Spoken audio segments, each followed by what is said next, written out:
Տիկին Փոստանջան, խնդրում եմ ներկայացրեք ինչ տեղի ունեցավ դատական նիստին, երբ ավարտվեց, ինչ են առաջարկում քննիչները։ Դատական նիստ ավարտվեց արդեն գիշերը լուսադեմին ժամը 3 անցեր եւ բավական երկար տևեց, երկար ընթերցեց ինչ որ գաղտնալսումներից, տեքստեր էր, ինչ որ խոսակցություններ էր մեջ բերում քննիչը, բայց ոչ մի վերաբերելի խոսակցություն այդտեղ գոյություն չուներ,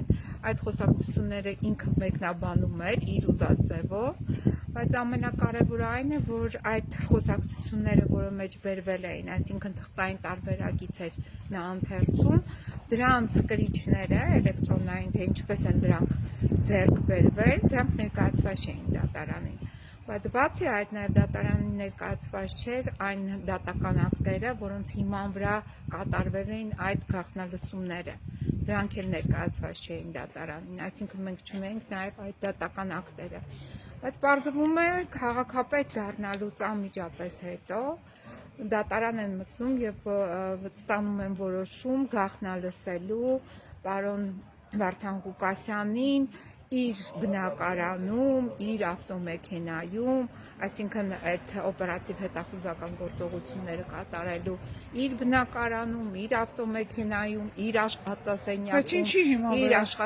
մենք չգիտենք, դրա համար եմ ասում, այդ դատական ակտը ներկայացված չէր դատարանին։ Իսկ դա շատ կարևոր փաստաթուղթ է, որի հիման վրա պետք է նաև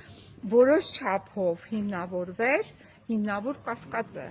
Հետևաբար մենք արդեն կարող ենք ակնհայտորեն ասել, որ այս ընթերցանությունը որևիցե կերպ աղերս չուներ հիմնավոր կասկածի հետ։ Սա իրենք ներկայացրեցին որևիցե կապ, որ ինչ-որ մի օրենք է խախտվել, այդպիսի կապ առկա չէր։ Իսկ այդ կաշառքի հետ կապված պատմությունը Ուրեմն տեսեք, եղել է նախկինում երկար տարիներ աշխատող այդ քաղաքապետարանի ճարտարապետը, որը ինչ-որ գործողություններ ծավալել է եւ գործողությունները ծավալել է ոչ թե Վարդան Ղուկասյանի պաշտոնավարման ժամանակահատվածում, այսինքն ոչ թե այս մի քանի ամիսների ընթացքում, այլ դրանից առաջ Սարիկ Մինասյանի պաշտոնավարման ժամանակահատվածում հենց այդպես է գրված էր, այսինքն հանրային քրեական հետապնդում հարուցելու որոշման մեջ գրված էր մի քանի դրվագներ, որոնք վերաբերելի են 2024-25 թվականների փետրվար ամսին, այսինքն երբ պաշտոնավարում էր Սարիկ Մինասյանը, եւ այնտեղ գրված էր, որ ստացել է կաշառք, այսինքն ստացել է կաշառք, այդպես է ճարտարապետը։ Այո, ճարտարապետը, հիմա այս ճարտարապետի գործին հարուցված միացրել են այս մի դրվագը, իբրև թե արդեն Վարդան Ղուկասյանն էլ է ներգրավված այդ նույն անձի եւ մնացած ինչ-որ մարդկանց հետ, ովքեր առնչություն ունեն այդ ճարտարապետի հետ, այսպես էր համենայն դեպս ձևակերպումները։ Չեմ ուզում խախտել նաեւ ամմողության կարգավարկածը նաեւ այդ ճարտարապետի, բայց ճարտարապետի գործունեությունը կապ ուներ Սարիկ Մինասյանի հետ։ Հիմա պետք է ճշտել Սարիկ Մինասյանը, որ քաղաքապետի պաշտոններ, պաշտոնակատարներ այդ ժամանակ ինչ գործառույթներ է արել այդ ճարտարապետի հետ։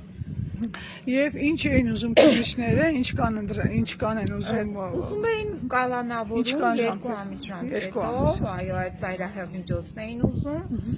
եւ դատավորն էլ ինքն էլ որոշ հարցեր հղեց քննիչներին։ Մենք էլ հղեցինք մեր, այսինքն հայտարարությունները նաև արեցինք, դրանով եզրափակվեց այս Երբ կհրապարակվի որոշումը, ինչ ասվեց։ Առավոտ ժամը 9:45։ Հարգելի քաղաքացիներ, հարգելի ժողով, ֆիքսենք, որ առավոտ ոնց 10-15 պակաս կհրապարակվի որոշումը, ոնց կլինեք դատարանի բակում, եթե ձեզ հետաքրքիր է։ Շնորհակալություն, Տիկին Փոստանջան։